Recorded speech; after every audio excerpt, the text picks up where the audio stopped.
David Lewis was down the street helping out a neighbor. She says, is your wife barbecuing today? And I said, no. It was a wildfire on the edge of the 55 and over Indian Wood development. We jumped in, not only me, but a couple of the other guys. We jumped in and started getting the older people out of the houses and watered the back of the houses down. They had been here before about 8 years ago. And we had a fire that went all the way around the golf course. So protection is a point of emphasis. It's now a nationally recognized fire-wise community. I'll trim our bushes. I'm always cleaning gutters out. You can see this whole area behind me caught fire, and it goes to show how important that defensible space is. Check out this building right here. This close, it got completely spared, and here's why. Look at the ground. It's completely cleared out. Long-term forecasts by NOAA show more rain than usual for Florida. Our outlook is actually pretty good. But there's still heightened risk this time of year. The trees are starting to suck the moisture back out. They're candling, they're getting their brand new leaves, so they're going into a growing season, which takes the moisture out of the ground. And, you can get a dry day and, let the fuels dry out and a fire can happen. Thursday's fire burned 36.5 acres. All structures were unharmed.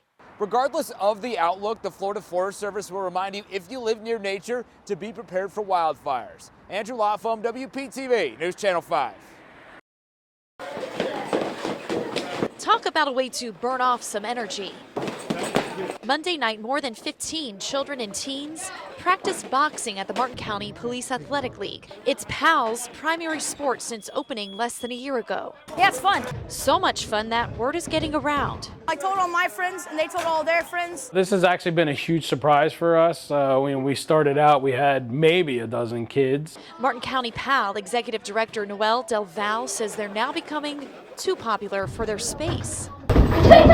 Thursday night, we had 22 kids in here. We're running as lean as we can right now with the space we have.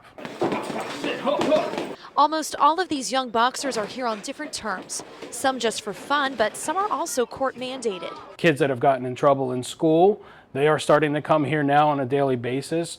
But Del Val says if they stay in this space, they may have to cut back. Unfortunately, we might get to that point. It might get to that point where we have to turn them away. We're gonna need a lot more space. Finish up strong. Now asking for more volunteer coaches and help finding a bigger but affordable space. Hopefully somebody that's watching can jump in and help too. Marco Goodman has never cast a ballot, but only because he's just 17 years old. When the election started, I wasn't really into anything, but then after, I got into it. Now he knows exactly who he's voting for president when he finally can in 2 years, and so does everyone else. Got the flag, the hoodie. Marco has been riding around with a Trump 2020 flag on his truck since the summer, including displaying it at West Boca High School where he's a senior. I just want to support our president, and I'm going to be voting soon, so I would like to share my opinion. On Thursday morning, he says he drove into the Polo Club neighborhood in Boca Raton with the flag flying and encountered no issues. But then once he started working inside on a pressure washing job in the Steeplechase community, he says he got a call from his boss. He's like, a lot of people are complaining. Do you think maybe we can do something? Then Marco says a woman drove up. We've been getting a lot of complaints about your flag. We don't show politics on either side, and can you take it down? And I was like, I can't take it down right now because I'm working. Eventually, he says he got another call from his boss recommending he move the truck to a nearby shopping center. And said to bring my truck here because more people kept calling. So before going to work Friday, Marco covered the flag up with a garbage bag. And he probably will again on Monday, but he wonders if he should really have to.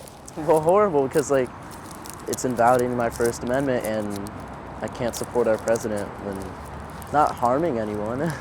The Polo Club told me they don't have any policies regulating what can be on people's vehicles, so if anyone tried to do that, it was on their own accord. And I also reached out to Lang Management, which oversees the Steeplechase community here, and that's also who Marco says he was working through, but I haven't heard back. Reporting in Boca Raton, Amy Littman, Fox 29. We've got you covered. He's 4. Sometimes it's hard to put into words just how much you appreciate someone. That's him. Hey, Carlos! Especially when that someone saved your 4-year-old son's life. Hey! Thank you so much. And everything. I don't mean to embarrass you, but I had to thank you for what you did.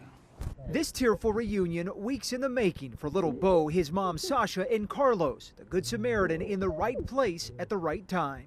Thank God for Carlos, because I don't know what would have happened if you weren't there. The family was at a birthday swim party at this spring apartment complex when Bo managed to get away and got into the pool. Seconds later, his mom spotted him at the bottom of the water and pulled him out when Carlos quickly started CPR and was finally able to get Bo breathing again. It was the longest, probably 45 seconds to a minute that I have experienced in a long time. When I tell everybody, everybody says that was your guardian angel that night. While she calls Carlos a hero, he, on the other hand, is just happy to have helped out. I was just there and I was useful.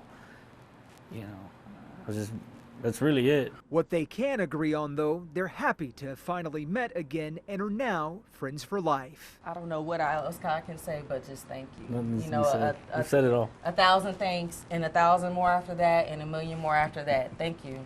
Said it all.